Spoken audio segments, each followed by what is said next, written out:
Listen carefully. Guys, मेरे channel को जल्दी से सब्सक्राइब करके इस वीडियो को लाइक कर दो, नहीं तो ये भूत मुझे मार डालेगा। नमस्ते। आज ना हम एक बहुत पुरानी और डरावनी लोक कथा की दुनिया में चलेंगे। एक ऐसी कहानी जो भरोसे और डर के बीच की जो पतली सी लकीर होती है ना, उसे बिल्कुल मिटा देती है। तो चलिए शुरू करते हैं ये रहस्यमयी सफर। एक मिनट के लिए सोच कर देखिए कि क्या हो अगर आधी रात को दरवाजे पर कोई दस्तक दे और बाहर से एक ऐसी आवाज आए जिस पे मतलब खुद से भी ज्यादा यकीन हो, और वो आवाज बस इतना कहे कि दरवाजा खोल दो। तो कहानी शुरू होती है रोहन से। रोहन एक नए, बिल्कुल अनजान से कस्बे में पहुंचता है और बस यहीं उसका सामना होता है उस जगह के एक बहुत ही अजीब अंधविश्वास से। अब जैसे ही रोहन उस कस्बे में पहुंचता है तो सबसे पहली चीज जो उसे दिखती वो ये थी कि हर दरवाजे, हर दीवार पर एक ही बात लिखी हुई थी, नालेबा, जिसका सीधा सा मतलब था कल आना। और बस यही बात उसके लिए एक बहुत बड़ा रहस्य बन गई। तो रोहन ने क्या किया, उसने पास के एक दुकानदार से पूछ ही लिया कि भाई ये सब क्या है, और जवाब में उसे एक बड़ी ही डरावनी कहानी सुनने को मिली। दुकानदार ने बताया कि देखो, रात में ना कोई चीज है जो गलियों में घूमती है और वो किसी अपने की ही आवाज में दरवाजा खटखटाती है, और अगर किसी ने गलती से भी दरवाजा खोल दिया तो बस वो इंसान हमेशा हमेशा के लिए गायब हो जाता है। अब रोहन ठहरा इन सब बातों पर यकीन ना करने वाला, तो उसने ये सब सुना और बस हंस दिया।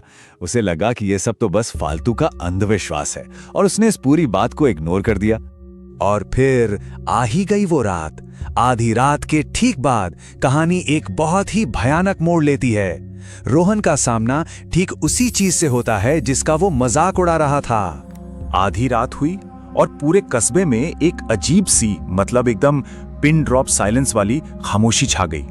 फिर अचानक से बिजली चली गई, पूरा कमरा घुप अंधेरे में डूब गया, और ठीक 3:17 पर जब उसकी घड़ी भी रुक गई, ठीक उसी वक्त दरवाजे पर दस्तक शुरू हुई।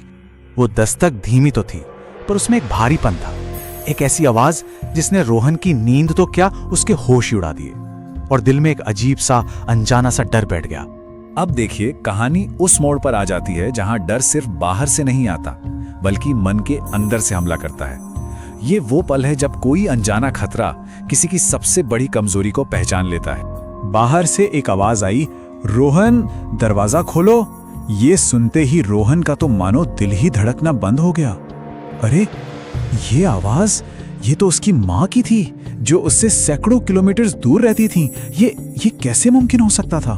अब यहाँ पर दिमाग और दिल की एक जबरदस्त लड़ाई शुरू हो गई। एक तरफ उसका दिमाग चिल्ला चिल्ला के कह रहा था कि ये हो ही नहीं सकता, ये नामुमकिन है, उसकी माँ यहाँ नहीं हो सकती। लेकिन दूसरी तरफ उस आवाज में कुछ ऐसा था कि उसके पैर खुद ब खुद दरवाजे की तरफ बढ़ने लगे। और तभी दरवाजे पर एक और बहुत ही अजीब सी आवाज हुई। ऐसी आवाज जैसे कोई अपने लंबे लंबे नाखूनों को लकड़ी पर खुरच रहा हो। ये सुनकर रोहन का डर और भी ज्यादा बढ़ गया। रोहन ने जैसे तैसे हिम्मत जुटाई और पीप होल से बाहर झांका, पर बाहर जो खड़ा था वो कोई इंसान नहीं था। वो एक बहुत बहुत लंबा साया था जिसका सिर दरवाजे की चौखट को लगभग छू रहा था। और सबसे डरावनी बात यह थी कि जहां चेहरा होना चाहिए था वहां सिर्फ खाली गहरा अंधेरा था। और ठीक तभी उस साए ने अपना सबसे घटिया, सबसे क्रूर दांव खेला। आवाज बदल गई। अब ये उसकी बहन की आवाज थी जो रो रो के गिड़गिड़ा रही थी, भाई प्लीज दरवाजा खोलो। इससे साफ था कि वो चीज कितनी चालाक थी। बस उसी पल रोहन के दिमाग में दुकानदार की वो चेतावनी कौन थी, नालेबा। उसने अपनी सारी की सारी हिम्मत एक साथ बटोरी और कांपती हुई आवाज में सिर्फ इतना कहा, कल आना। जवाब में बाहर से एक बहुत ही अजीब, धीमी और एकदम गलत किस्म की हंसी की आवाज आई, और फिर ऐसा लगा जैसे किसी के कदमों की आहट धीरे धीरे दूर जा रही है। चलो, जैसे तैसे रात तो बीत गई, लेकिन सवाल यह था कि क्या खतरा भी टल गया था? चलिए देखते हैं कि सुबह अपने साथ राहत लेकर आई या फिर एक और भी ज्यादा गहरा डर। सुबह हुई, सूरज निकला और सब कुछ बिल्कुल नॉर्मल लग रहा था।